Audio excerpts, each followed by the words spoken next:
Hello, how's everyone doing in the Galactic Family Podcast world tonight? In this illuminating episode of the Galactic Family Podcast, we welcome two extraordinary healers and teachers, Jennifer and Tanys, for a journey into multidimensional healing, ancient wisdom, and cosmic remembrance. Jennifer is a registered psychotherapist, certified Canadian Counsellor, and Galactic Ambassador. She weaves evidence-based therapy with sacred spiritual practices to guide souls back to their divine blueprint. Tanys, a Celtic Shamanic High Priestess, Reiki Master, and founder of the Twillow Lifestyle Academy, empowers others to awaken their spiritual gifts and live in alignment with their higher purpose. Together, they share profound insights on bridging traditional metaphysical worlds, working with energy and consciousness, and embracing the path of self-discovery from the Akashic realms to the shamanic traditions. This conversation will inspire you to walk and maybe take a journey on your own pathway. Tune in, open your heart, and step into the frequency of awakening. We will now call them onto the stage. How are you doing, ladies? Good, thanks. How are you? I'm doing wonderful. So just to start off, for those meeting you for the first time, can each of you share a little bit about your personal journey? Absolutely. Sure. Yeah, go ahead, Jen. You sure? You can go first. I can go first. Doesn't matter. Personal journey. Where to start? So when I was in when I was 2. Lifetime. Let's not go to band camp though. Okay. We'll do personal journey this lifetime. Yeah. Keep it. So I my personal journey started at a very, very young age, being able to see things, hear things, experience things, so much so that I kind of shut down to all of it and said, no, I don't want any of this as a child. It was way too scary.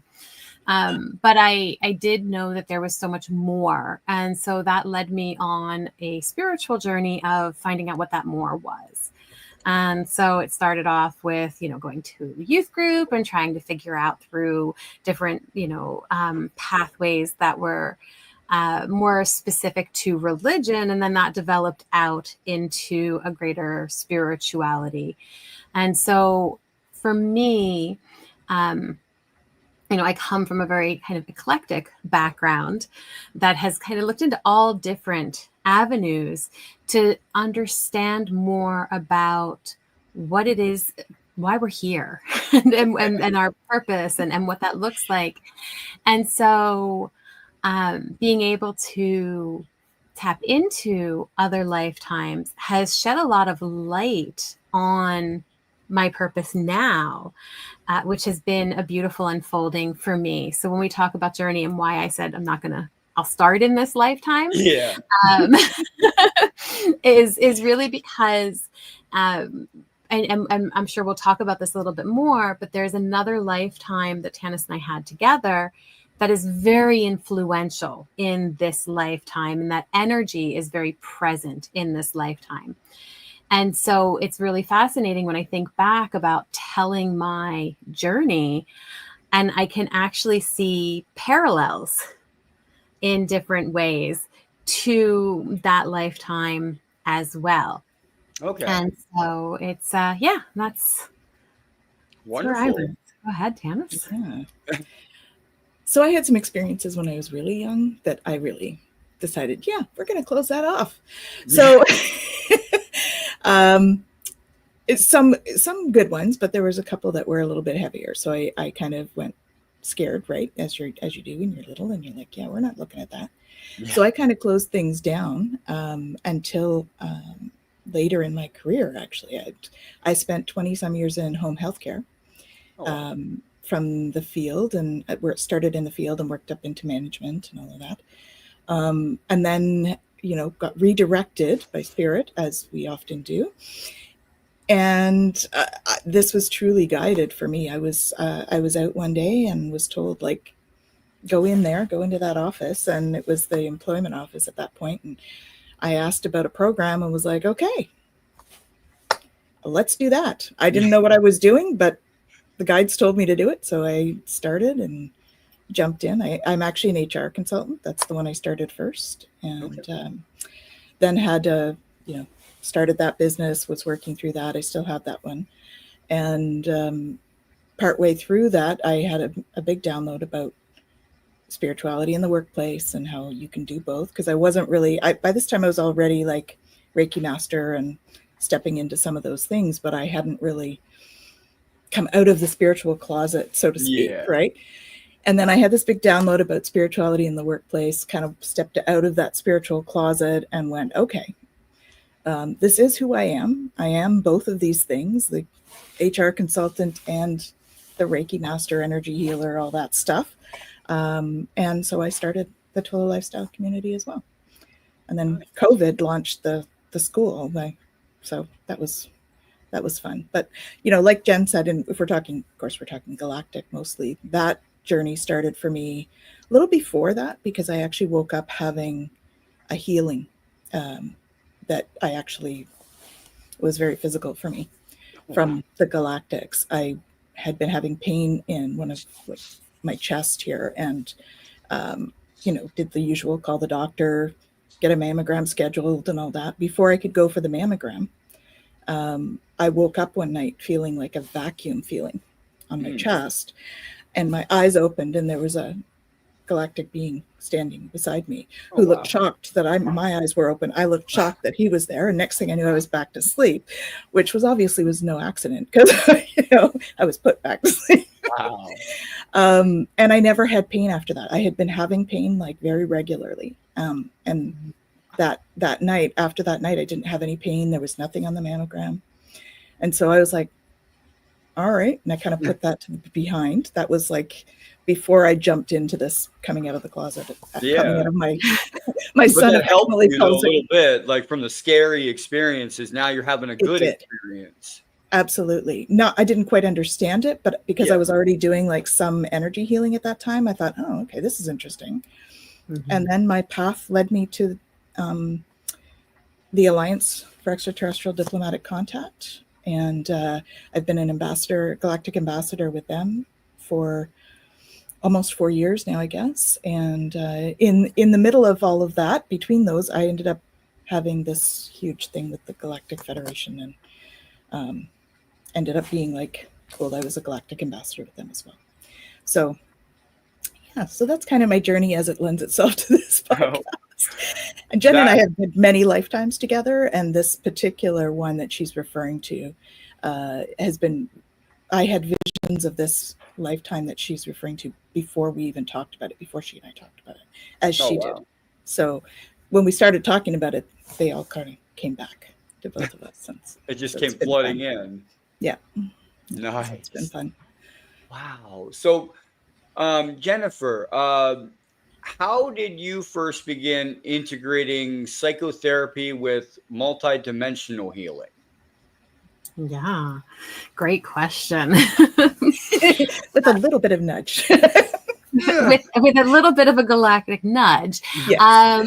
So as I'm sure you're aware, like in the field of psychotherapy, it's very regulated. It's very much like you need to be kind of by the book. Yeah. And I am anything but by the book. That being said, I put out there right off the bat, if you look at my website or if you go through any of my stuff, that I work from a spiritual foundation. Mm-hmm. And so I express that. And if clients are interested, they can say, hey, I want to dive into this with a spiritual lens. And then the doors are wide open. It's really about meeting the clients where they're at. So when we talk about this multidimensional healing, we do realize that what we're dealing with in today's world is not just a product of today's world.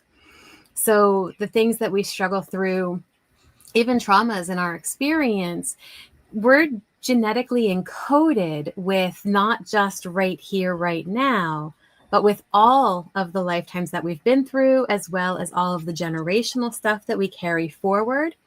So when we're talking about multidimensional healing, we're looking at true holistic healing. Okay. And so that's what I mean when I talk about bringing that into the picture. And so it's really interesting because I'll have clients come in and they're not interested in the spiritual side of it, but they do kind of, they recognize generational trauma.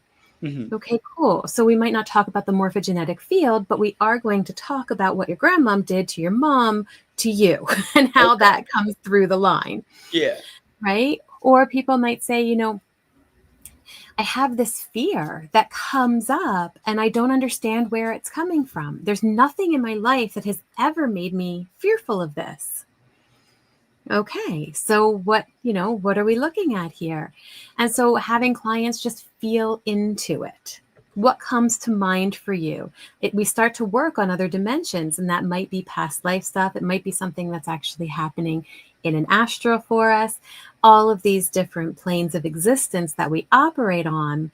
And sometimes it's really just simply what comes to mind in this moment. Okay. Oh, well, actually, I'm, seeing myself here doing this thing and having this happen. Okay, let's just work on that. Right? And we end up doing potentially past life healings or things like that without even calling it that. Okay. All right. Tanys, what was the original vision for Twillow Lifestyle Community, and how has it evolved from the beginning? So Twillow was really supposed to be, it started off just me. Again, very guided by spirit. It was like, they're like, okay, Twillow Lifestyle Community. I'm like, community? It's just me in my basement. What is that? What's going on with that? And it just evolved from there. So started doing more teaching and, creating a community of people. That included practitioners. And as that practitioner list grew, we started doing more and more teaching. And so we stepped into, so during COVID, there was a time where I had, of course, I'm a lifelong learner. I'm always doing my own learning too. So I had done a whole bunch of learning and stuff with different groups and stuff. And during COVID, I had like 3 people come to me and say, will you mentor me? I want to be like you. I want to do what you're doing. And I'm like, okay, I don't quite know what that looks like. So, I tuned into spirit. I was like, okay, tell me what to do. Cause I don't know. Yeah. What am I doing? And they're like, you're going to start a school. I'm like, again, me in my basement, I'm starting a school. And they're like, yes, start a school. And I'm like, okay. And next thing I knew, I had all these beautiful practitioners coming in saying, yeah, I want to teach there. And I want to do that. And so we started to form a community, and it's just grown from there. So originally it was just an idea, and we've now grown to quite a great group. We've got a bunch that are going through programs right now. We have 5 active programs at the moment. There's another one or 2 of them that are in development as well to add to that. And so really trying to create a community of people that support each other with love, compassion. Those are my big guiding posts. And, give people that safe space to just be spiritual, because many times people come to me and they don't have that space where they can have those kind of deep conversations about the meaning of life or the spiritual realms, and yet they've had experiences with it themselves and they don't know who to talk to or anything. And so this is really about creating that space. And, Jen and I ended up starting Twillow Talk kind of for the same reason. So we have a podcast, Twillow Talk, that's on every Monday. And we really just started that because she and I were having these deep conversations. We're like, we should just, go and get some input. And so we started with a little bit of a nudge. We were like, okay, here we go. We're just going to go live because it's all about authentic conversation. And we're like, okay, let's do this. And so we kind of jumped in. It is. Yeah. And we've learned to really love it. We love the interaction and all of that, because that is community. That's where Twillow Lifestyle comes from. Yeah. And the name itself, Twillow, of course, T is for Tanys. And the willow, I had a beautiful, two things. I had a beautiful willow tree when I was young. I was 4 or 5 years old, and we had this beautiful willow tree in the backyard that was just magical for me. And as I came to picking a name, it was like, okay, well, the willow is seen as a tree of knowledge, and it has all these healing properties. And so I named my HR company as Twillow Consulting. So bringing healing knowledge to organizations is the premise for that. And that's like putting human back in human resources. And then for Twillow Lifestyle, it became Twillow Lifestyle Community because it was TLC. So get your TLC with TLC, right? Yep. So That's it perfect. just evolved, right? And then it went from bringing healing knowledge to organizations to bringing healing knowledge to individuals and groups. So that's kind of where it all started from. That's beautiful. So with we'll go for Jennifer first. Was there challenges in gaining credibility in both traditional and the spiritual worlds? Yes. Yeah, I mean, in the traditional world, bringing the spiritual in is not always accepted. And so I definitely had people kind of going, what are you doing and why are you bringing that in? For me, it was a little bit easier because I'm also an ordained minister. So I have that spiritual background and I can do spiritual counseling, and I've done that for a long time. And so I have a history of working in mental health. I actually started working in the field back in 2000. I feel like I've been in this field for quite a while. Quarter of a century, Jen. Yeah. There you go.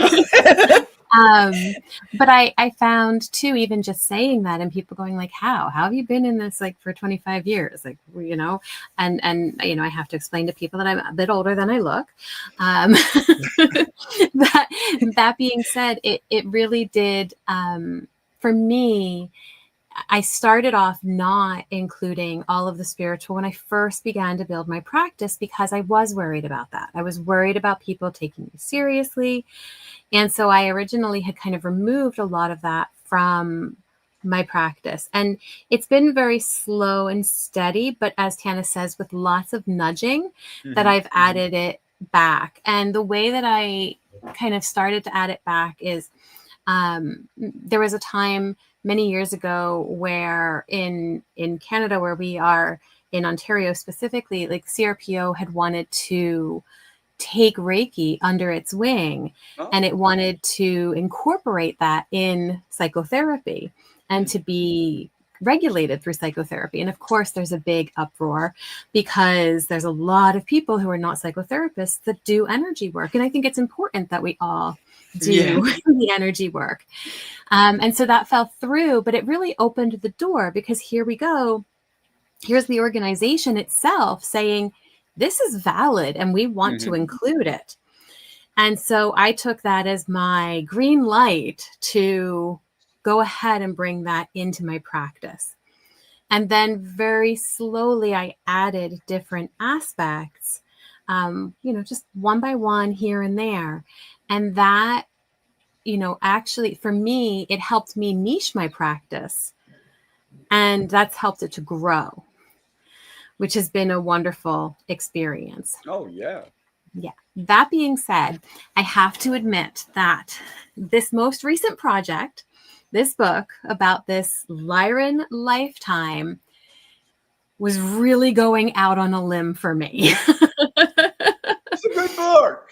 I love it. Book. I love, what has come from it. I love, so many aspects of it.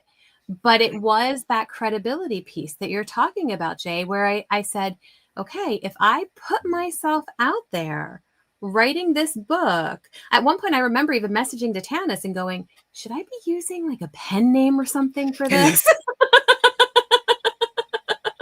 Because that credibility piece, Yeah. that's a valid question.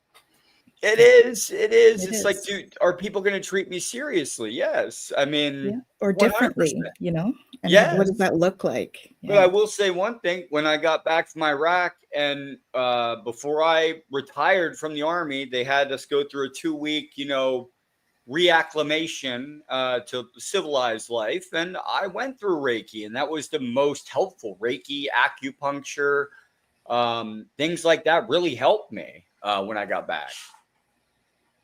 Yeah, for sure.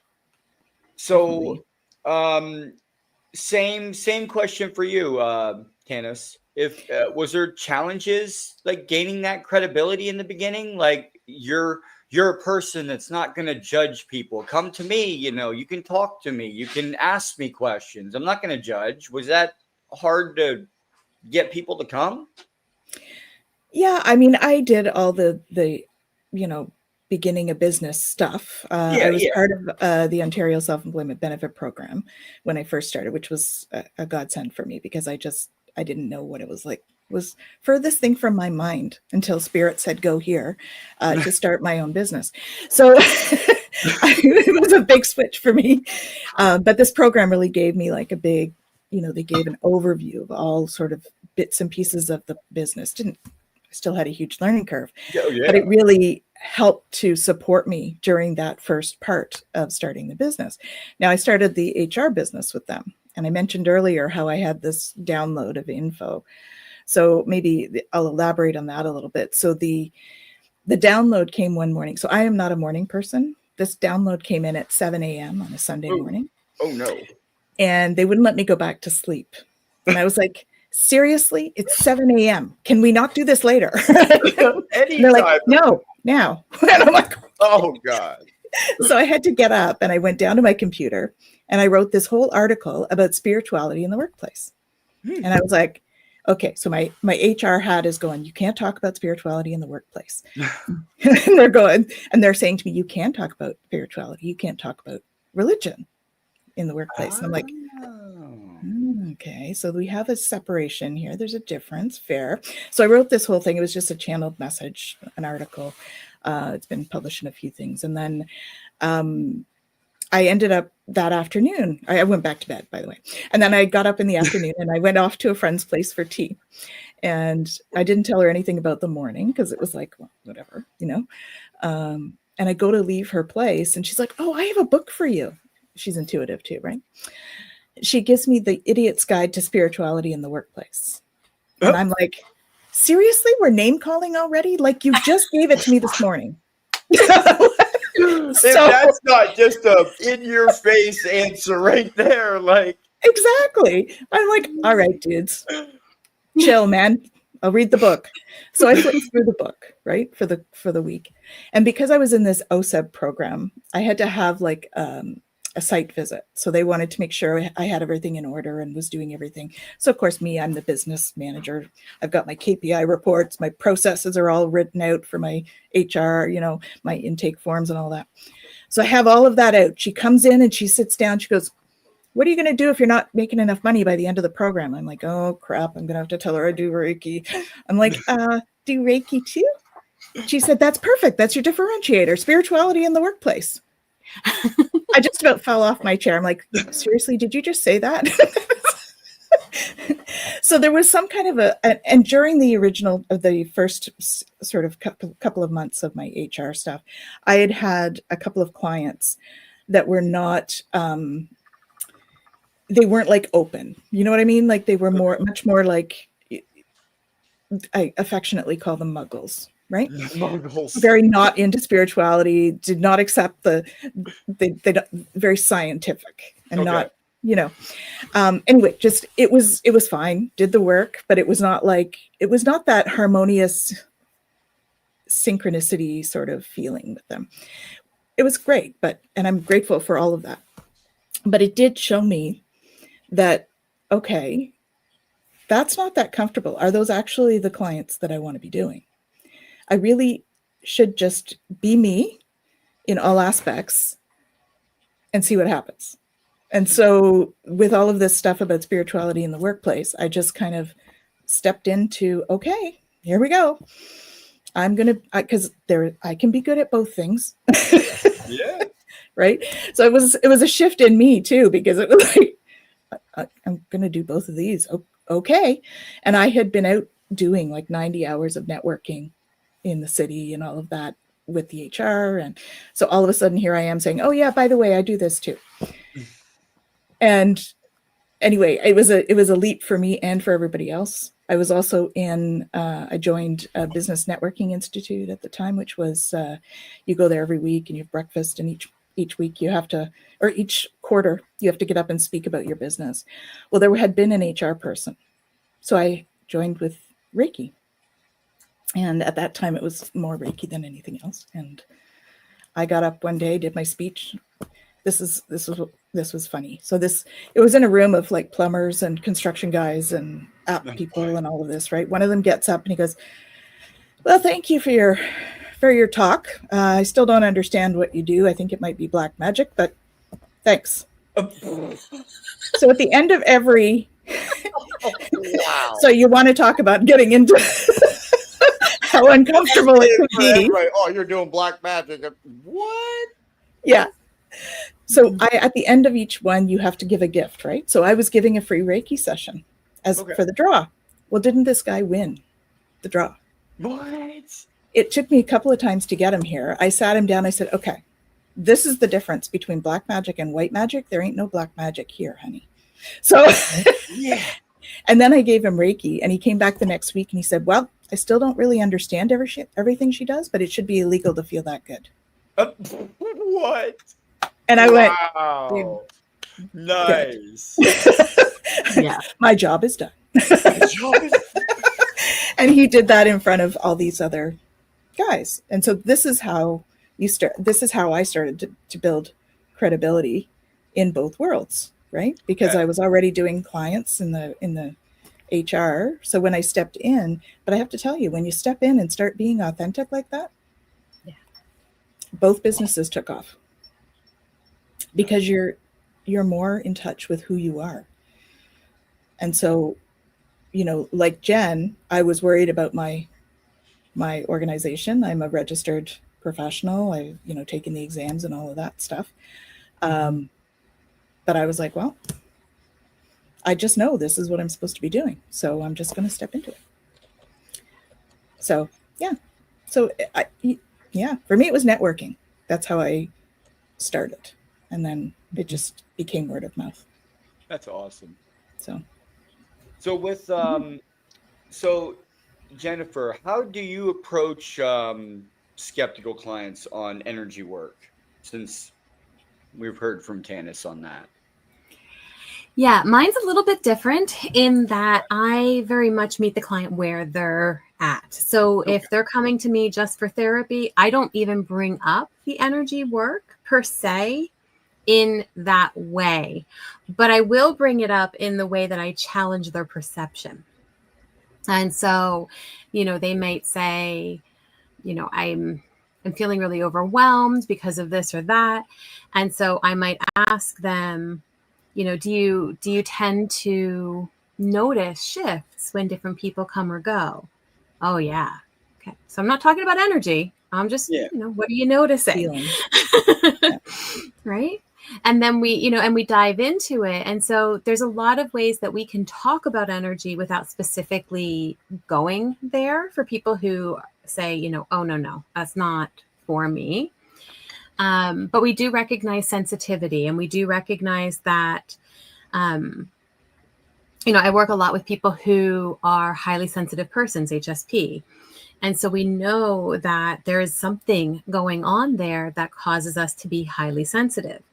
And whether we recognize that from a spiritual perspective, that we're highly sensitive because we're multidimensional and we've got a lot going on, or we just realize that we're highly sensitive right now because we've got high sensitive sensory stimulation. And so that's impacting us. Either way we look at it, no matter what words we use, we're still dealing with energy.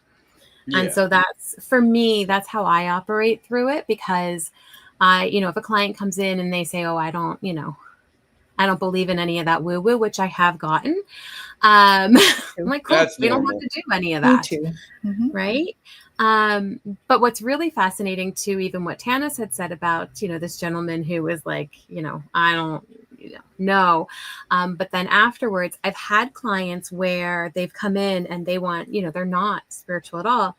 But by the end, they're like, I picked up this book and I started reading it, and it's very much a spiritual text, or, they're starting to look into these different things, because no matter where we're at, the moment that we begin to expand our awareness, we have to begin to realize that there's more, even if we don't know what that more is, right? But just that alone can aid us in our healing. And then depending on how much we're willing to dive into that determines how far we go. Okay. Well, we're both activators too. I mean, that's kind of our job. So I think both of us have had experiences like that, where it's like this person doesn't know anything about it, and we say a couple of words, next thing they're jumping into other stuff, Yeah. And it's more of an energetic activation sometimes than it is even an educational kind of thing. One thing, though, I do want to touch on, Jay, if it's okay for a moment, and this is a big piece that I found in the mental health field in general, and why I think it's so important, the work that I do. And, I even advertise I'm the Lightworkers psychotherapist for a reason, because there are so many people in this world who are spiritually connected, who have had visions, have had experiences, right? I know you talk a lot about experiencers on your show, and they go somewhere and they're scared to even talk about it because they're worried that the practitioner is going to think that they're off their rocker. And so there isn't, as we were talking earlier, that safe space to explore it. And I've had clients come into me who have been hospitalized, who have been medicated, who have had all kinds of really horrific things happen to them because nobody was willing to actually sit in that space and go, yeah, that's an incredible experience. Right? And to actually sit there with them and validate it as an experience.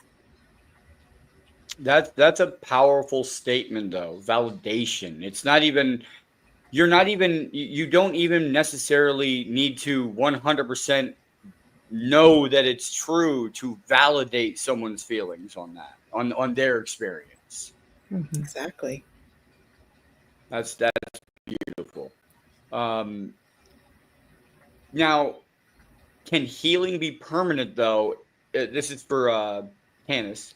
Can healing be permanent if the root cause is karmic or multidimensional? I would say yes. Okay. As a short answer, yes. It just means that we need to do a little bit more digging, right? It's not like you're not going to just heal what's happening in this lifetime. That's only one layer. So it's getting into that multidimensional healing, like Jen was talking about, right? Going into the other dimensions, going into the other timelines, the other lifetimes, and dealing with those things. So for both of us, we do a fair bit of going into the other dimensions and the Akashic records and going back and going, oh, this is why that happened. Or, because it does come with us, right? We have 24 strands of DNA, 22 the medical community understands. The other 2 are soul DNA, and they travel with us from lifetime to lifetime. And, so there's an awful lot of information carried with us through that soul energy that permeates into our being. So we carry that stuff. And, I think that we're getting more knowledgeable as a human race in understanding that there's that kind of continuance, but we certainly haven't been in past lives. So this is really kind of this time is very impactful, I guess we could say, because we're gaining this knowledge and we're able to go back and do so much healing. So this is a very impactful time with doing past life healings and ancestral healing and all of that, because we're actually able to understand that we do need to do that. Whereas before we would have just put it off as, personality stuff or, that kind of thing. So we just have to go deeper in our healing and do the work. Okay. For Jennifer, Notable energy patterns that have been emerging in recent years. Have you noticed anything different? Oh, the energies. You want to just talk about this week? Yeah. Right. Yeah. So it's really fascinating. So there's a couple layers to this question, Jay, and I think that it's important to kind of look at each one of them. So Tanys is referring to the Schumann and the fact that it has been off the charts with blackouts and all of that for an extended period of time. And, we have had incredible spikes happening recently, and there is an increase in those over the years. On top of that, each week when we do Twillow Talk, I talk about the transits. Now, yes, we do go through the transits every year. We follow the same pattern through them. But what I'm noticing is that people are more and more influenced by them. So we can get into neutrinos and what they are and all that kind of stuff if we want to deep dive into kind of like the sciencey side of things. But basically, the energy from the sun does impact us. The energy from the planets does impact us. And so where the transits are at any given moment, there's a specific energy associated with that, and that impacts us as a collective and individually. And what I've noticed is more and more the patterns of how much people are influenced by it. I will have a week of sessions and we're having similar conversations about similar issues. Things that I'm finding myself expressing in sessions have patterns to them based on the energy that we are in. And so what I'm finding is, as we're moving more and more towards this transition, energetically, this awareness state, right? Because we talk about 3D to 5D, it's really about our awareness, our consciousness expanding. As we're moving more towards that, the idea of the veils thinning is a big piece, because we're getting to a place now where we are feeling more into our other lifetimes, where we're feeling more into these other experiences, where we're connected more with extraterrestrial energies. There's a lot more influence there on us. And we're in a place where we're beginning to actually feel that within ourselves more and more. Yes. I've noticed it though. It's like every single thing is now alien. If you say, that's an unknown rock, it's an alien rock in space, or it's an unknown satellite. No, it's an alien satellite. Everybody always adds that word in there. It's just unknown. I mean, yes, it's alien, but it's unknown to us. Yeah. Well, and I think it's worth mentioning here too that a lot of the things that we experience with our ET brothers and sisters are like extra dimensional. So not necessarily visible or we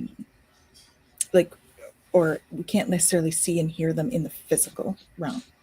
It's like a mirror. But it doesn't mean that it doesn't exist. Oh, yeah. Right? Yep. So just like when we have a dog whistle, right?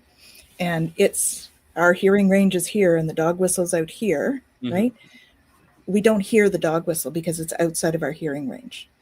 A lot of these other extra dimensionals, it's the same thing. So our hearing range or visual range is here, and they're all out here. So unless we can actually learn to increase our awareness, that's the awareness that we're talking about, really, basically, increasing that awareness to understand that there is stuff that's out here that's not visible or we can't hear it necessarily with our human ears, doesn't mean that it's not there. Yeah. And that's kind of the big stretch that I think people have some difficulty with when they're stepping into this kind of either the ET world or the spiritual world. It's the same kind of thing, right? Yeah, it depends on like where I guess you are in your journey, if you would be more willing to accept it or not. And then if you didn't, it would be just, learning by actually having it happen to you. experiential learning. Yes. Which is what we're all here on Earth for anyway. Yeah. I've been told that so many times that, this is just nothing. And I'm like, what are you talking about? This is just nothing. And they were like, well, it's not nothing. It's an experiential experience. And I said, what's an experiential experience? And they were telling me that you are experiencing it and you're just going to pass it along with your energy to the next lifetime, to the next, but you're still passing something along, some kind of energy information along next.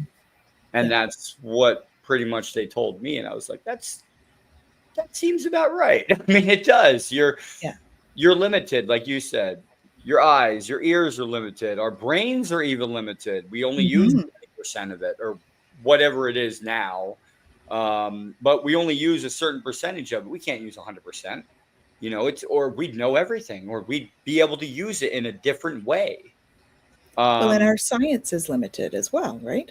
And we're limited by that as well. So, when people say they can't measure this because our science doesn't have the tools, that's why we don't have the knowledge to create the tools to make it measurable. In our place. So that's part of it.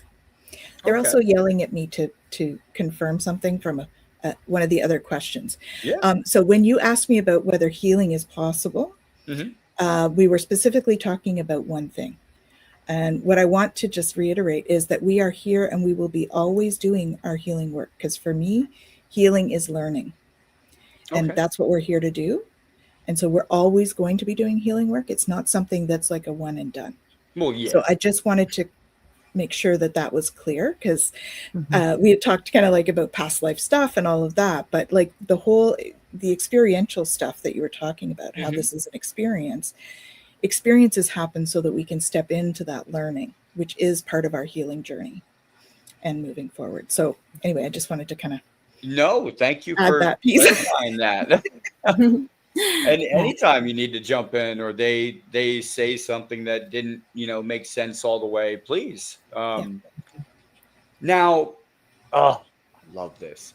So, Jennifer, Lyran Priestess Path and Celestial Guardians Memories. Yes. What can you tell us about it? So, this lifetime that we're talking about, so this is the lifetime that I wrote about in the Lyran Legacy. And this lifetime came through for me the very first time as a dream. And it came through in the midst of a dream that went through a whole bunch of the Akashics. And so I was able to see a ton of lifetimes. And this one in particular didn't stand out any more than any of the other ones at that moment. Okay. But this one kept coming back for me. So much so that I have a vivid recalling of this time from very young all the way through. And I remember being young and being in the temples and learning and being brought in to study as a priestess and to do the rituals and to be a part of the practices. I remember, you read it in the book, but I remember the tragedy that hit, that shifted that entire experience. But that was all preparation for what was to come.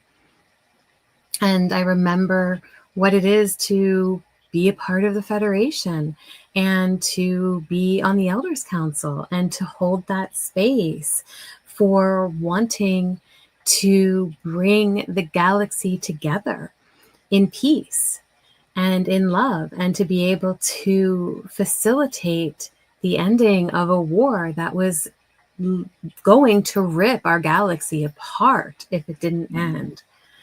And so that remembering is what you're talking about there, Jay. That's it's powerful. Ooh.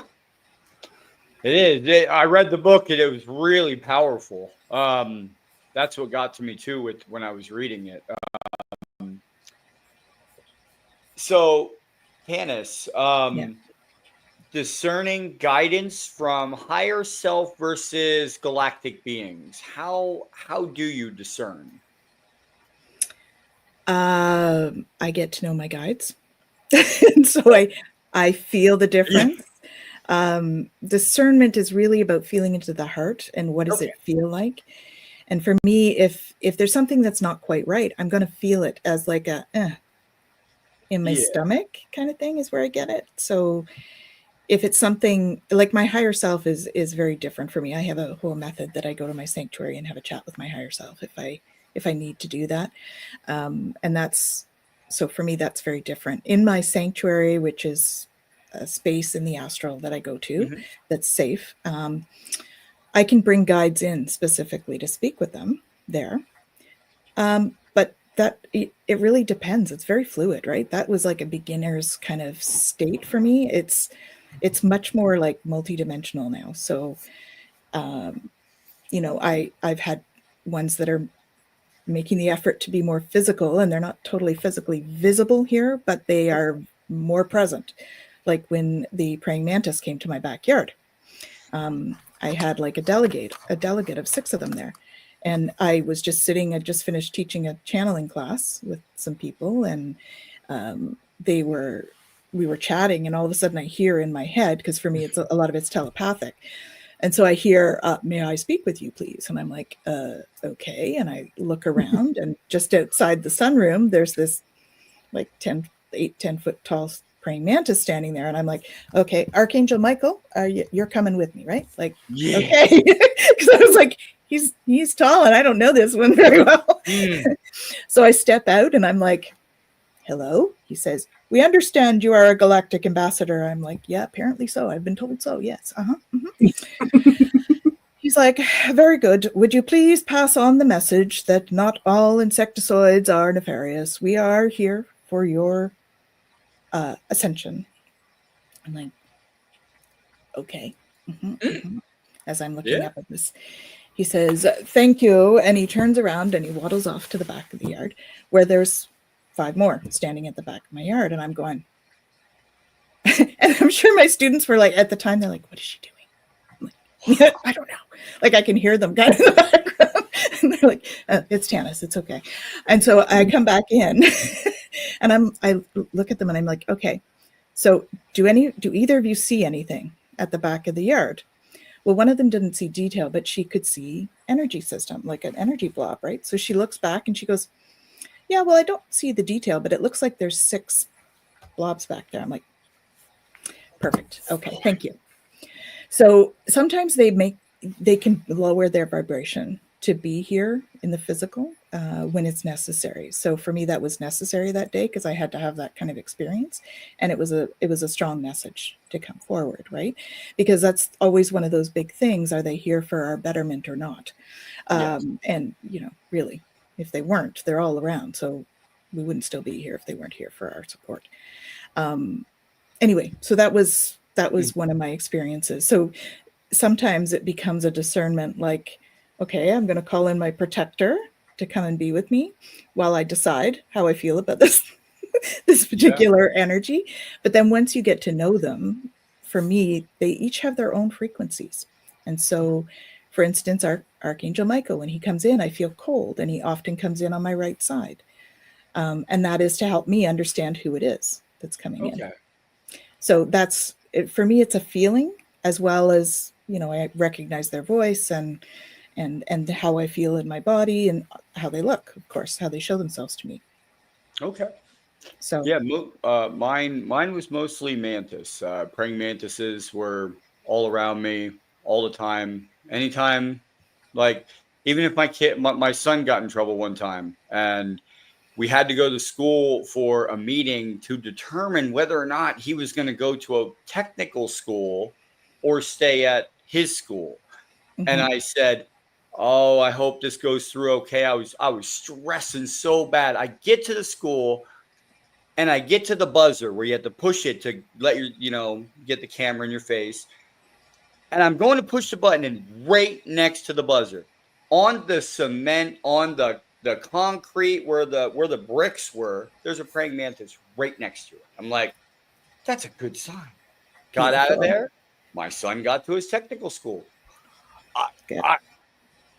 For the life of me, I went in there thinking he was going to get jumped on, because something happened at recess and all this happened and parents were called and this and that. And I'm like, oh my God, he's done. He's not going to be able to go to technical school. I get in there and they're like, oh, Mr. Albertson, it's perfectly fine. He can go to technical school and blah, blah, blah. And this other student, he's like this. And we dealt with him. And I'm like, what just happened?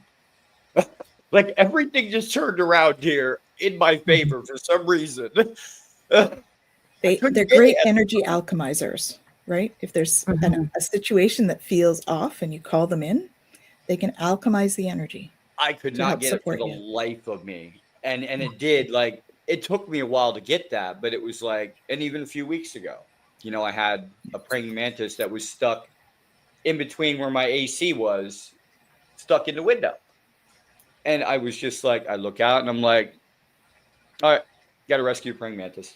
Go out, get the praying mantis, put it on the tree. Hopefully everything works out okay. But that's it. Praying mantises are around me a lot. I just don't know, but they are. But besides that, this is about you two. Well, they're incredibly intelligent beings, right? So, oh my gosh, they're very intelligent. Yeah. So, is the starseed activation a choice or a destined unfolding? And this would be for either one. I'm going to say both. Both. Yeah. Yeah. So my views on predestination and free will and all of that maybe aren't quite the same as everybody else's, but I believe that when we choose to come down here, when we're kind of signing the contracts, that's where our free will plays in. We're looking at it. We're looking at the big picture. We're in a place where during that time, we're not caught up with the little mind, right? We don't have that, as you were saying earlier, just that, finite use. When we're doing that, have the big picture. We recognize that nothing is good or bad, but thinking makes it so. All of these experiences are for us. They're not being done to us. And so we decide all of these different experiences that we are going to go through because they're going to guide us in learning and growing and developing. When we get here, contract signed and done, we have lots of different ways that we can have those experiences, but we're going to have those experiences one way or another. So it's like, there was one thing that I saw on a podcast, something about this the Indian tea leaf reading, where they take but it's not. This guy, I guess, is legitimate because there's a lot that's not out there. But they actually go to Tibet and go to the tea leaves and get your fingerprint, and they go way back. Is that also part of historical records that you can go through for yourself, to find out different past and future events? I guess I want to say I to find out about your ancient self. Yeah, we have different methods of doing that. I think that's just one of the methods, because we don't all do the same thing to access that info. Sorry, go ahead, Jen. I just wanted to. No, I'm saying I'm going to say the same thing. Okay. You think about all of the different religions in the world. You think about all of the different spiritual practices in the world. They're all different in the sense that they have different maybe rules, they have different practices, all of that. But when you really break it down, when you get into the mystical of them, you actually begin to see that they're much more interconnected than we realize. And so we can find that these pathways, even though they may look very unique and different, actually have the same foundation to them. Okay. And I know that there's people in different religions that are going to go, they can't say that. But it is true that if we really look at it, that's the case. And so there's different ways that we're going to go about learning, experiencing, tapping into all of that. And it's not that one way is necessarily right or wrong. We each have a way that's going to work for us. And so for someone, and Tanys and I have talked about this before, the way that we even see the Akashics is different. And so, some people talk about going into a library. Some people go into a temple. Some people have, all of these other processes. I see, a Rolodex, I go through it, and then I put it up on the movie screen, and then I'm watching what happened. Tanys, you've talked about your magazine rack. Yes, it's kind of a funny rack. Right? But I just flip through and then all of a sudden I see stuff.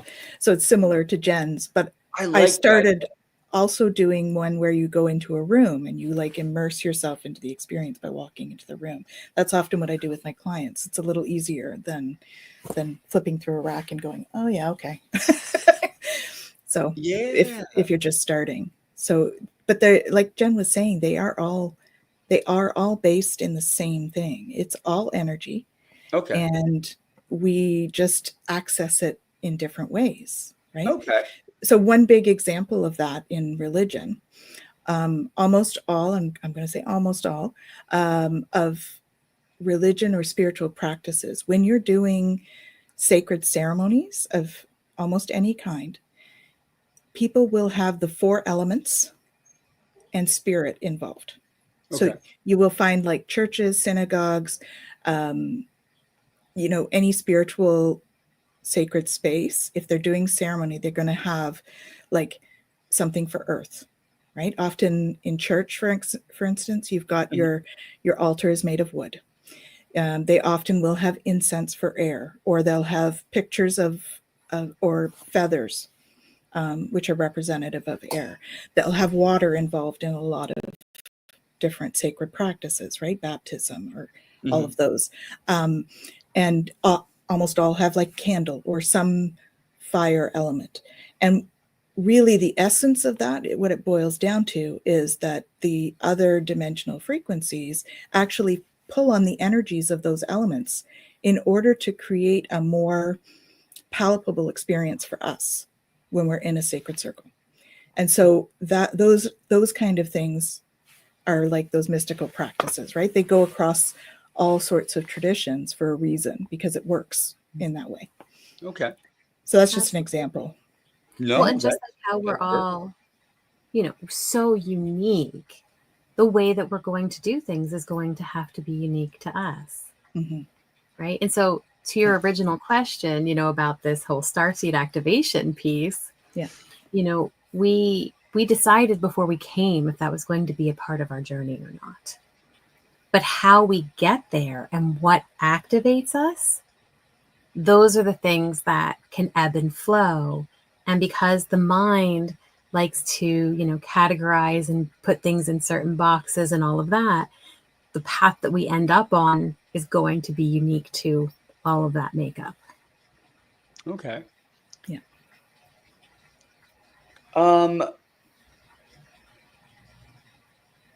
Can which I know it can, but just to hear from,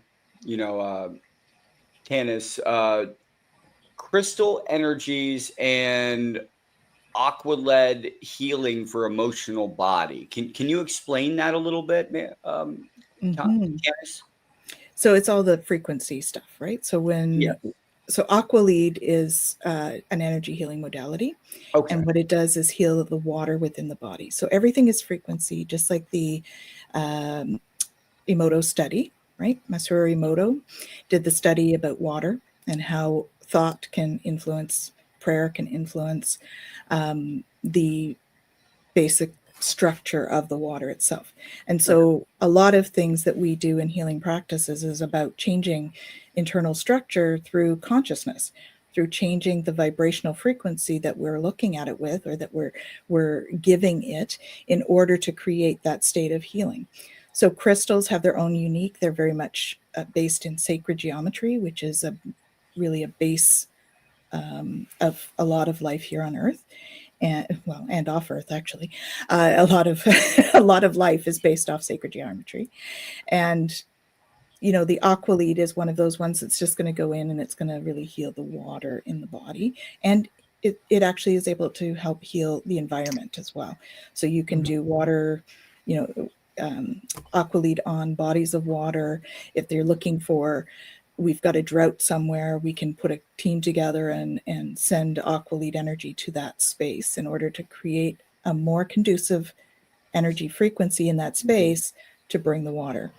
Things like Nocti, for instance, was a healing modality that was downloaded to me in 2019 from the Pleiadians. And it's basically, it goes in and reprograms the cytoplasm in the cells to release the frequency of grief, because we'll hold frequencies in our cells at a cellular level. I mean, that's the somatic stuff as well. Yeah. This is one of the galactic healings that has been sent down to us right now, so that we can start to work through some of this stuff, not just in this lifetime, but again, we can use it in the Akashic realm as well, pulling in this galactic healing into some of these past lives where we might not have been able to do that because the Earth's frequency wasn't where it needed to be. Okay. And so that's why some of these new modalities are coming down now from the galactics. They're starting to trickle them in a way that allows people to accept it at the frequencies that they're at, right? Okay. So, we're using things. I just finished my first group of Galactic Shaman in a Galactic Shaman program. And we taught a whole bunch of galactic healing modalities in there. There was the Nocti, even Aqualead is an Andromedan healing that was channeled by Sabine Blay. And so there's those. There's Nagara, which came down. I think that was like last year. That came down with another student of mine as well, and we were channeling it, and we're like, I don't know what this is, but it just feels different. We know it's different, and then we tap in, and we get all the information about it. So that one's Nagara, and that's really about helping support us with our shadow work as well. So it's all frequency, and all the crystals just help support those frequencies with their strong crystalline structures. They help to support our crystalline structures, right? We're going from carbon-based to silica-based, which is crystalline. And so in doing so, the crystals become more and more of a helper with our frequencies and keeping them. It's like a tuning fork. Yeah. Sound healing's a great tool as well. I do some of that too. It all blends together, right? To create the perfect thing for whoever is in my session. So I get told, I'm sure you're like this too, Jen. Okay, do this with them, do that with them, do that. And so I just do what I'm told. That's what I always say. I just do what I'm told. I've been handed down all these like different healing modalities, and really it just comes down to, okay, use this tuning fork here. But it's they work with us really closely to be able to facilitate our healing, because that's what they want for us. Is for us to be able to ascend and become part of the galactic community. So in Jen's book, I was also Teriel, and so I have memories as well from that lifetime, and that's one of the lifetimes where Jen and I created really strong bonds. So we've been in many lifetimes together, and the funny part about that one is that she was mentioning earlier how we're so tuned in, and there's a lot of crossover, and in that lifetime, we were really alchemizing energy in the whole galaxy in order to create this more loving universe, right?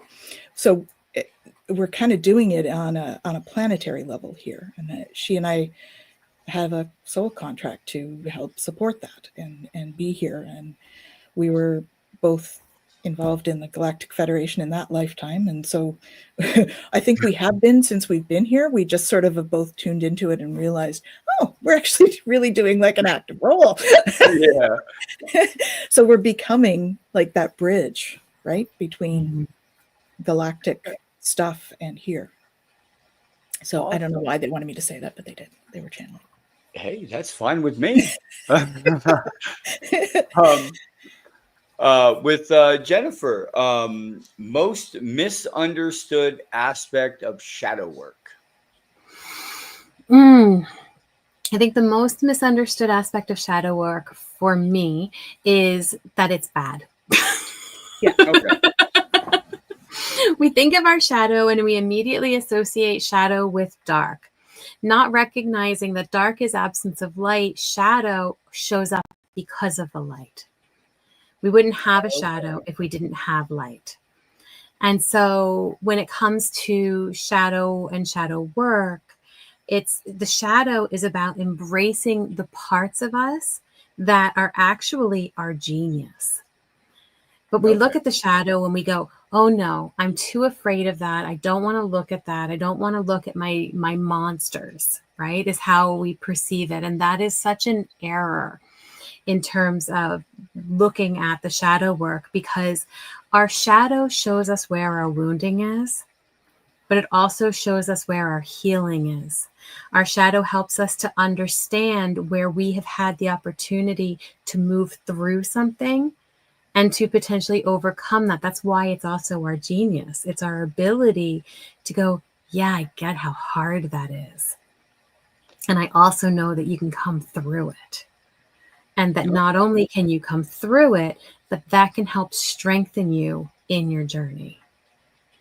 And so for me, when I look at shadow work and I have people talk about it and they go, you know, what is this actually? Or people talk about being afraid of their shadow. I think that that's the biggest kind of misconception of shadow out there, is that it's somehow a negative aspect of ourselves. Okay. But it's not a negative. It is an opportunity. Opportunity to see and to learn. Mm-hmm. Mm-hmm. Okay. Well, we often see emotions. I mean, Jen and I have talked about this a lot, is that we see emotions as good or bad. Yeah. But they're just energy that we need to move through. And so we have to allow ourselves to experience it in order to move through it. And, you know, that's the shadow work is really stepping into that and allowing ourselves, because, you know, so many times we push it down, or we get our little process of expressing our emotion gets stopped and we don't get right through it or whatever, because we're not supposed to cry in this moment, or we're not supposed to be angry, or whatever it is. It's just an emotion. Like, it's just the energy, and it's messy and uncomfortable sometimes, you know, if you're going through it, but it's so rewarding at the end. I mean, you think about how cathartic it is when you have a really good cry over something, and that's just you processing the energy that's related to it. Yeah, you talk about cry, and I was going to go right into, you know, how there are times where we can have those really deep, gut-wrenching cries. And afterwards, it's like, okay, I'm drained, but I feel better. I feel like I've released it. And I even have a little bit of energy now that I didn't maybe have before. Yeah. Now think about those times where you have that gut hurts rolling over, tears in my eyes, laughter. Mm-hmm. Right? They're two sides of the same coin. Right? True. But we've decided that this one is bad and that this one is good. Therefore, I don't want this one, and there's resistance to it. And this one is the one I want. So now there's longing to it. So now we've just attached suffering to both. Yeah. I got it now. I got it. So let's go with Tanys. Mm-hmm. Humanity's spiritual evolution in the next 10 years. What do you think we're going towards? Ooh, that's a big question. How long have we got for this? All right. I think that we're headed towards more love. Okay. Really. I think, you know, I had a big download not long ago about lead with love and let love lead you. So book in the progress. But this was a whole message about how we really, we can't sit in the fear that we've been in. We have to move forward in love, because our bodies can't manage the fear the same way we manage love. We can have tons of love and not have it be too much, right? We have too much fear or too much stress, which is another word we use for it. And our bodies can't manage it, right? We go into burnout. We have, you know, crisis, because our body is in too much fear. We end up with, health related things because we're carrying too much of that fear emotion within the body.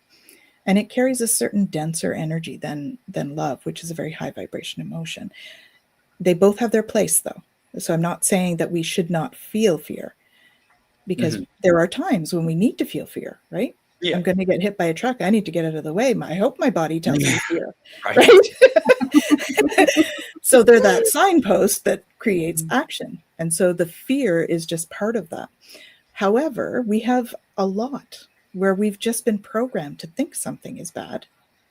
And we could approach it from a different way or look at it through a lens of love and compassion. And so the way that the vibration is rising in our consciousness at this time is creating the opportunity for us to look at things through that lens, the lens of love, the lens of compassion. And Jen and I talk about the whole separation versus oneness thing. Right now, we're in a time where we're so like us and them that the unity thing is where we need to focus. Okay. So there's a couple of concepts, I think, for humanity going forward. One is love, and the other one is unity.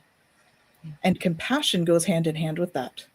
So we don't know what somebody else has gone through. So for us to judge someone else, I mean, this is a concept that's been, of course, around for eons. Millions of years. Of course, but we're slow learners here on Earth, apparently. So we need to, really get that message out there that is the way to go. And that's, if we can go and be more compassionate for each other, then we won't have as much fear. Because if we know if we're going to be met with compassion, then we don't need to have the fear of being judged, which is a huge one, right? You look at cancel culture on social media. It's a big part right there. So the more we can have compassion for other people, and you know what? We are all human. We all screw up. Because if we didn't screw up, we wouldn't learn, right? The whole download that came down to me was like, you guys, you're kids and you fall every time you're trying to learn how to walk. Like, that's just part of it. But when we're adults, we seem to think that we should be able to, learn something like that and not have any mistakes while we're learning. Well, our whole life is a learning experience. We talked about that earlier. Yeah. So as we step into that learning experience, we need to have compassion for those times when we fall.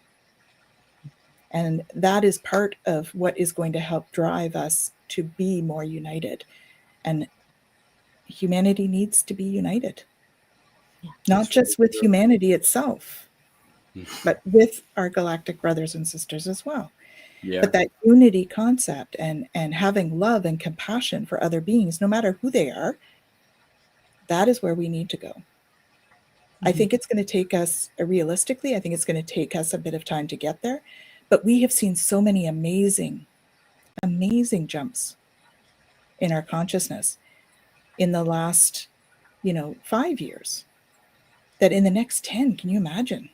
Because they're not just incremental, they're multiplied, right?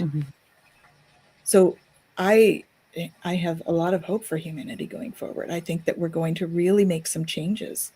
It's going to be uncomfortable and messy, kind of like the shadow work. Yeah. Right?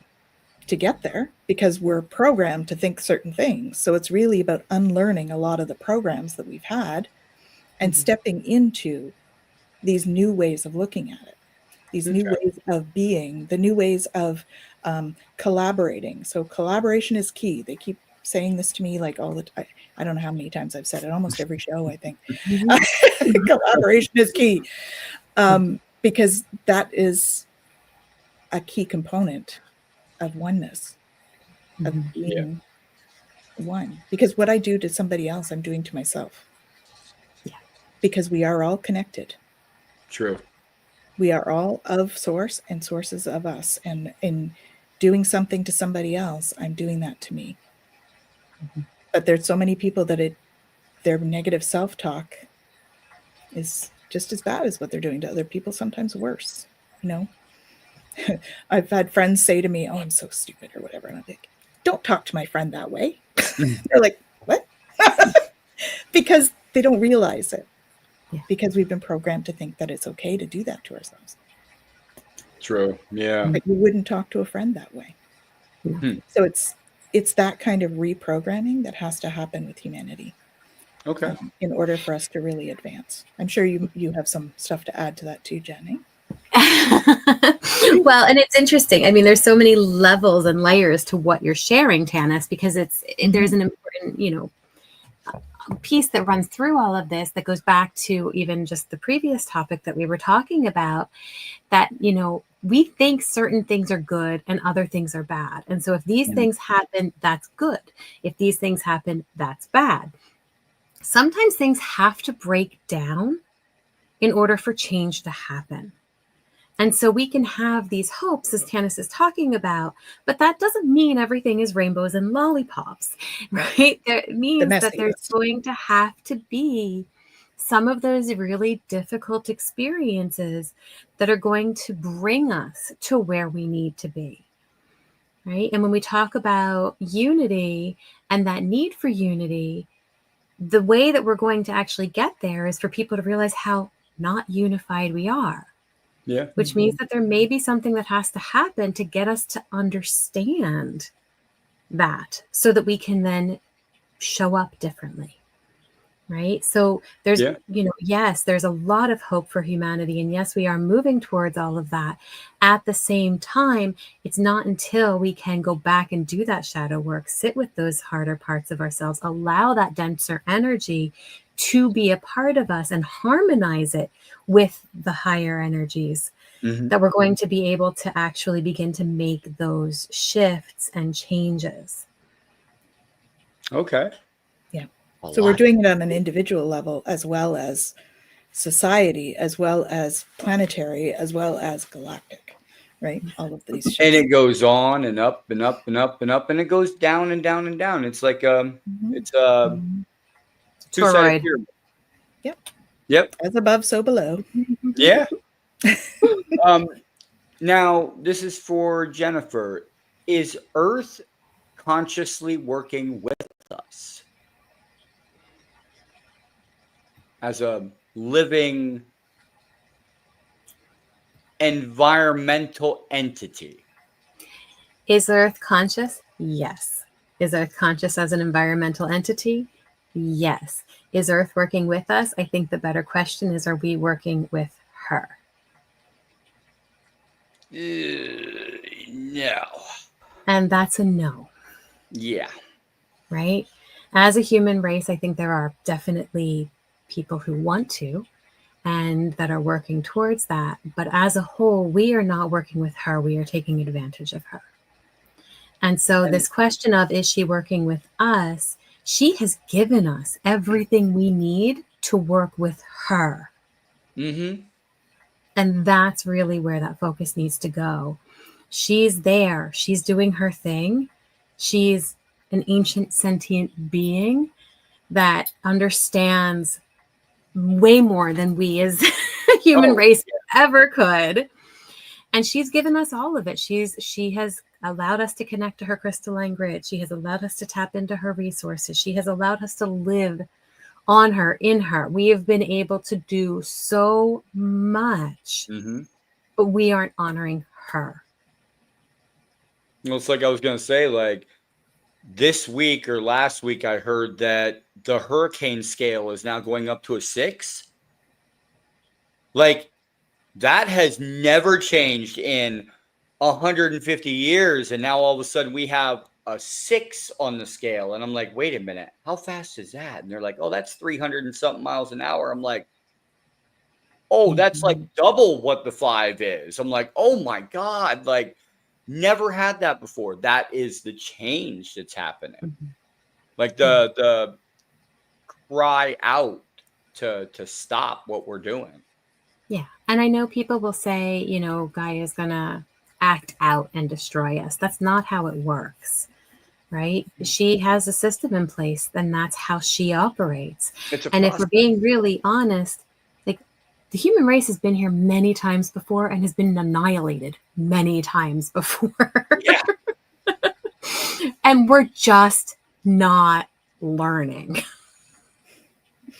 That's not to say that we will be annihilated again. I think, my opinion is that we won't be this time, but that's just me. I could be wrong.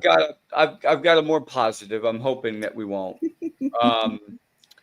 So both of you, if you would like to answer this, whoever first, the role of divine feminine leaders in the coming shift. We were just talking about this, actually. Yes, we were. One of our classes, we had a big discussion about this. Mm-hmm. You go ahead, Jen. I'll just add. Yeah, actually, we were. It's our spiritual warriorship class with the Peacekeepers of the Light, and we were talking about the divine feminine and the power of the divine feminine and how we need to be able to move back to that. And so because the world has kind of taken divine right out of feminine and masculine. See, I'm putting them together, feminine. I like it. Let's do it. It's balanced. It's in the proper order too. Sorry, Jay. Oh, you're good. No, sorry. We all have both, right? We do. all are meant to have an equal balance of the divine feminine and the divine masculine within us. And yet, because society as a whole, and I say society, like the world, has taken divine away from that. And now we've got this huge separation between masculine and feminine. And, there's a lot of movement in the world now to kind of say, hey, can we just get rid of these gender normative things anyway, toss them right out the window? And I think that that's beautiful because it's allowing us to shift back and bring the divine back into the energies. Because now if we can be in a place where we're allowing both to be within us, we can embrace the qualities of both. Yeah. And that, again, we're talking about, the removal of the divine has brought in, these different kind of, you think about like the spectrum of things, instead of being in this beautiful balance where we ebb and flow within the energies, we end up polarized. Yeah. And so we're not in a place where we're even healthily in our masculine and feminine. Right? We're very unhealthy in these roles because we don't understand what it is to embrace them together. And so I think that this shift towards understanding and embracing the divine feminine again is really about bringing us back into that balance. Okay. Yeah. Beautiful. And that's part of the humanity change, right? Because the more we're balanced in both, the more we're going to have that we'll be able to be less polarized, more oneness that we'll have. Yeah. The more we'll be able to meet in the middle on things, So I think that it's been very over the years, and it's society and it's the systems that were brought into place years and years ago, and it has really emphasized the masculine energies being positive.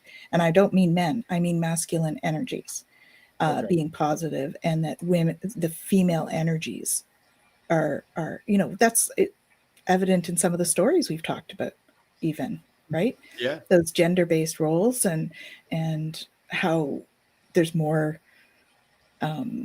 spirituality among females historically. Yeah. I think that is shifting. You're seeing that becoming more balanced. You're seeing it becoming more balanced, and women becoming more into their masculine, just as men are becoming more into their feminine energies and becoming more nurturing in that than what they were before. So that part has been a beautiful transition, I think, for us. It's still got a ways to go, but it's certainly one that I've seen some movement forward with. Yeah, most definitely. I've seen that as well. Now,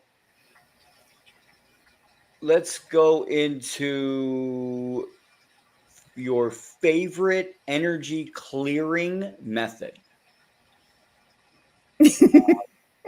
Whoever wants to take it. For what?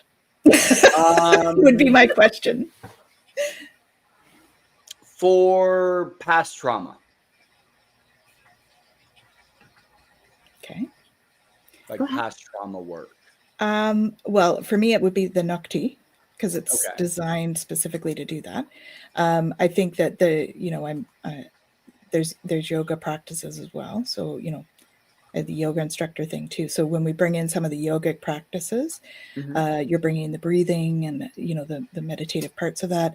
I think in terms of energy work for others, I would say the Nukti, right? When I do it on somebody else, it would be Nukti. I mean, I do that for myself as well. But in terms of overall kind of energy clearing, Yeah. things like smudging and sage and all of that is great. But I think if you're talking trauma, you're needing to get deeper. So doing things like the past life healing, using different energy techniques, doing somatic stuff or like yogic practices to really pull the stuff that we've pushed down up. I think those are really advantageous. And probably some of my favorites. Okay. Personally, as well as what I use for clients. Yeah. Awesome. Yeah. Go ahead, Jennifer. Oh, I was just going to say, I second pretty much everything that Tanys had shared there. From just, from a therapy standpoint, tools like EMDR, eye movement desensitization and reprocessing, or OEI, observed and experiential integration, where we actually work on the pathways that we've stored that trauma, can be very powerful in helping us to, as I say, go into the file room and start to put the traumatic files away so that they're not sitting out and impacting every moment of every day. So if you're, doing that alongside of the energy work and the clearing and, bringing in some of the Nukti energy to be able to clear it on a cellular level, bringing in that somatic experiencing, as Tanys said, I think that these are tools that really do, when they're combined, truly embrace mind, body, spirit, holistic healing. And that, I think, is something that is worth noting as well. Like whenever you're dealing with any problem, we really need to have components of all three, right? The mind, body, and spirit involved. So for practitioners too, right? There's ones that focus in each of them, but there's crossover for all of it in that center. If you see like the Venn diagram, right? You got your one circle for physical, one circle for mental emotional, and the other one for spiritual / energetic. Yeah. And, you really need to sort of go at issues or past trauma or whatever with components from each to get that really holistic, well-balanced that work 360 done. Healing. Yeah. Okay. Yeah. That's wonderful to know. So let's go with message to starseeds out there. If whoever wants to go first, any message that you had for starseeds out there, and maybe one truth that everyone should know about the soul. Ooh. Well, that's an easy one. Soul is infinite. That's one truth you need to know. All right. Sorry, go ahead, Jen. You were gonna channel. No, go ahead. That's okay. If you're going, I'll go after you. It's okay. I just needed to get that out right away. It's interesting because you say like message for starseeds out there, and truly, we all come from the stars. Mm-hmm. We all are going to return to the stars. Our soul is infinitely connected to the stars because we are made of stardust. This is who and what we are. And the more that we open to that and understand that, the more unified we're going to be and the more love is going to be able to come through us. Truly, everyone is a starseed, and the message is for every soul out there to know that you are unique and special and wonderful, and yet you are part of the whole. And so whatever you do, as Tanys said earlier, you do to everyone else, you do to yourself, we do to each other, because we are truly one. And the one thing to know about the soul is that is the piece that we carry with us through every lifetime, through every experience, no matter what it is we're going through. And that is the part of us that is connected to that one energy. That was powerful. I'm taking that in. Oh, She does that. yeah, she does do that. So how about a new spiritual tool that you like to use now? Any new spiritual tools? Well, it depends. I guess defining new would be because all the tools are really, they've always been around, Well, right? yeah, I We're guess just it's always- tapping into them. I guess So- new to you. New to me. Yes. Well, the yoga thing is pretty new to me. Okay. Personally, that's a new thing for me. Yeah, I haven't tried that either. I did my yoga instructor training last year, and so that's a fairly new one.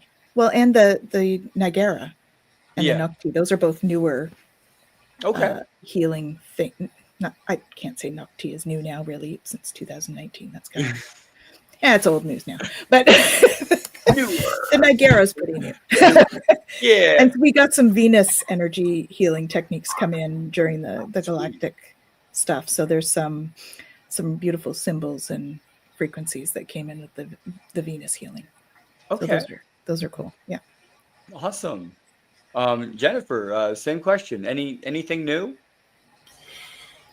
It's so interesting. Again, we say past lives, parallel lives, whatever it is. But these are ancient practices that aren't even new to me, but they are new to me in this experience. Relearning. It's a remembering. Remembering. Okay. Yeah. We are, awakening to these things that are buried deep within us and being able to connect to them. And so when we talk about, practices or things that are coming forward, some of the rituals, some of the things that I talk about in the book they're brand new for me now. And yet I remember doing them. I remember having these ceremonies and how incredibly enriching they were to our souls and to our bodies and everything. And so being reintroduced to them through this process has truly reawakened these things within me. And so, yes, as Tanys said, even though they are ancient, they are new again for me. And I'm so grateful to be able to have That's amazing. access to that. Well, and these are healings that are coming down. We don't think of them traditionally as healings, but these stories that come down through, the hundreds of channelers out there, and they all have healing within them. They carry healing codes. We bring healing codes down. Mm-hmm. So, I would say another one that's a big one that's fairly new for me too. Fairly new. It's certainly become more prominent is the light language. Okay. That has been really active for me lately, and light language is basically an energetic language. So you wouldn't necessarily understand it in terms of with your brain. It's really your body understands what's coming in and how it feels with that. Okay. So and it can be written, it can be verbal, even like hand symbols and whatnot that come down. Those are also a remembering of sorts that comes in, and we will channel those. I mean, that's something that Jen and I have both done channeling work with light language, and the celestial guardians that are out there come in and chat and all of that stuff. And that's so awesome. Those are all healings too. Well, and it's interesting too, because you're talking about the practices, and I've alluded to it in some of the shows and stuff that we've talked about, but with the book came through the compendium, and the compendium is going to be the like the cosmic compass. It's like rituals, it's practices. And so I actually, when it's ready, it's getting there, it's almost there.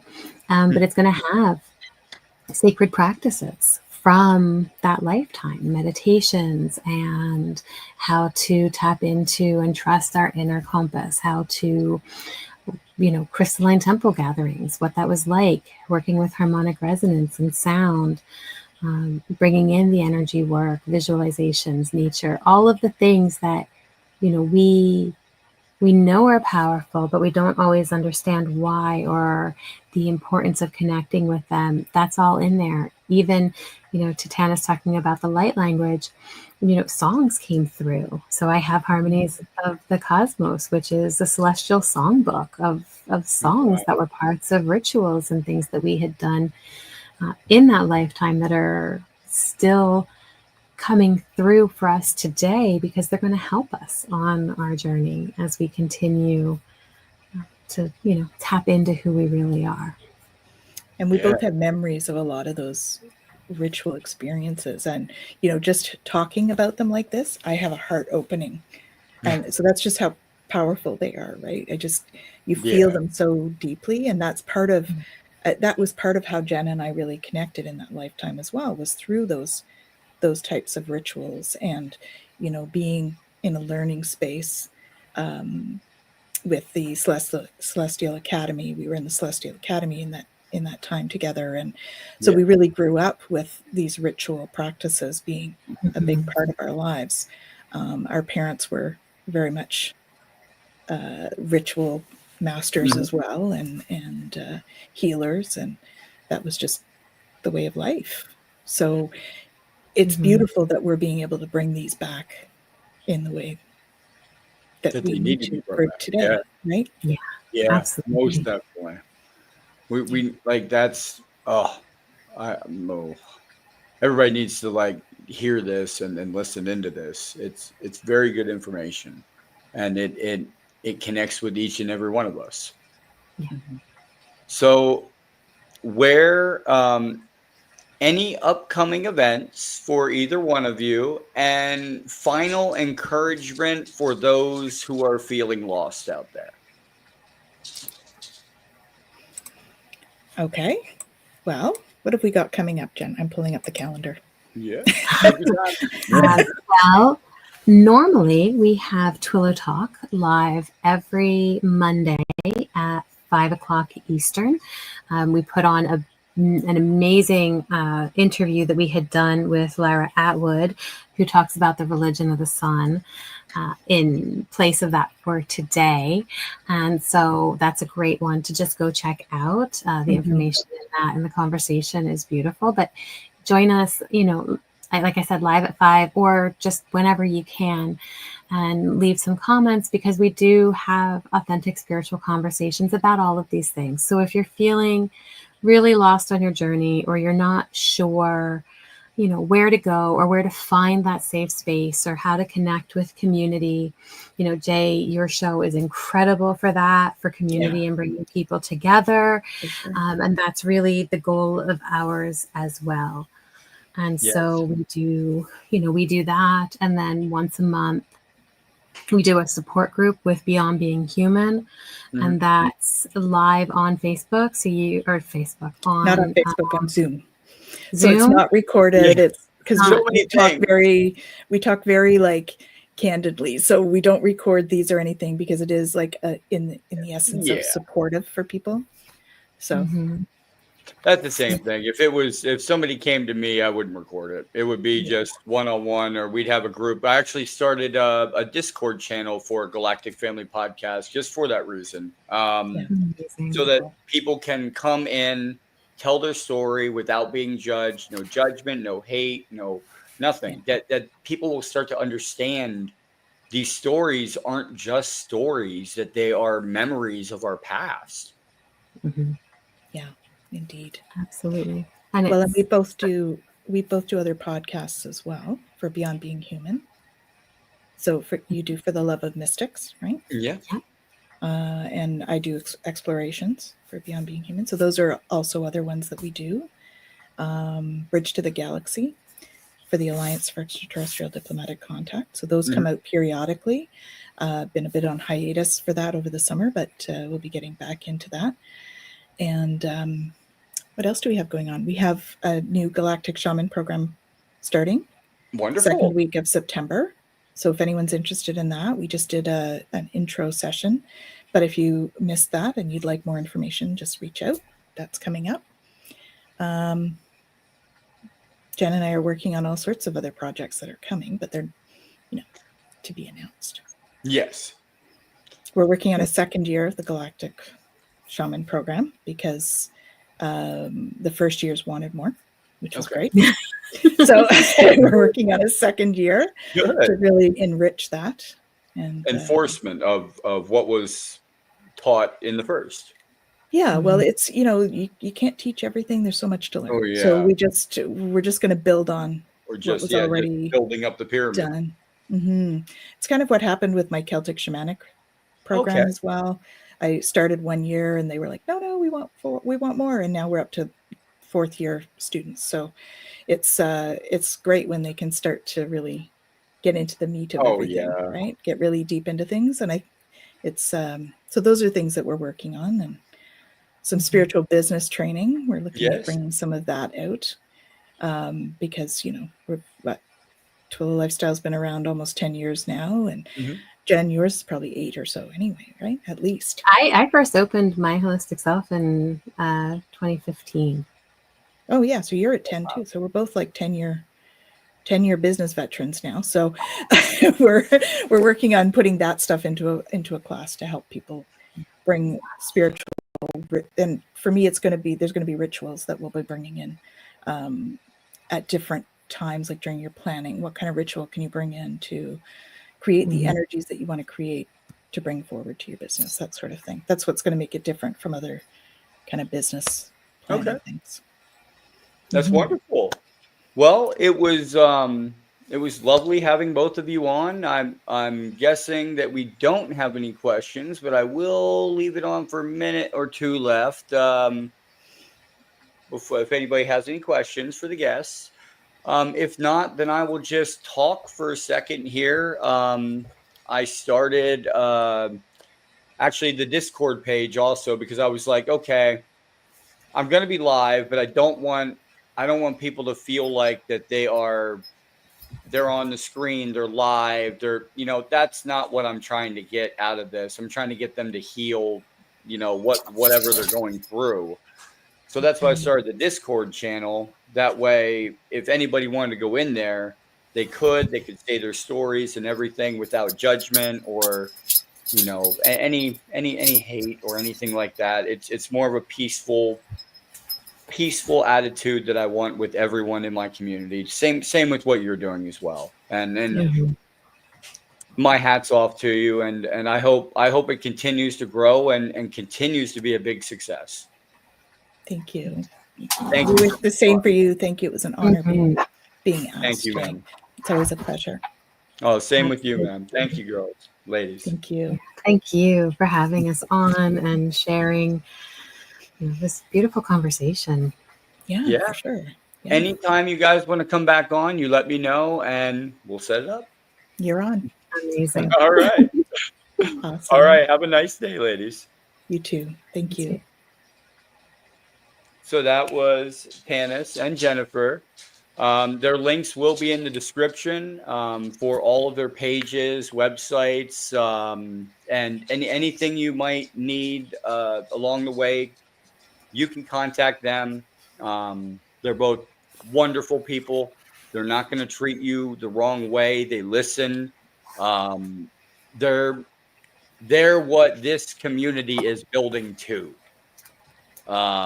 We are building our own community as well. That you will be able to speak your mind without any hate or anything coming your way. And that's the way this community and all communities should be. And it's the same thing.